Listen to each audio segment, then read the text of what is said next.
чоловіка щастя. Може на рибалку з'їздить, взять з собою снасті. Може усю жизнь пахать на яким заводі. Може на машині їздить, як Шумахер водить. Що такое сапраўды для чоловіка щастя? Атрымаць по 3 мільйони, не чекать на пасті. Може апранаться модно тільки в секонд-хенді і співать, як Коля Баско, шмат судовних песен.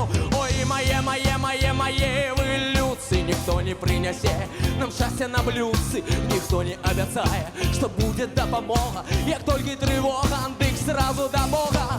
Ой, моє, ви людці, щастя в долонях, а не в этом блюдце. Хай буде все добре і живіте багато, і хай не буде сапраўды з краю ваша хата. Бульбаши нас называют розные сябры, а нам песню заспевают наши песняры.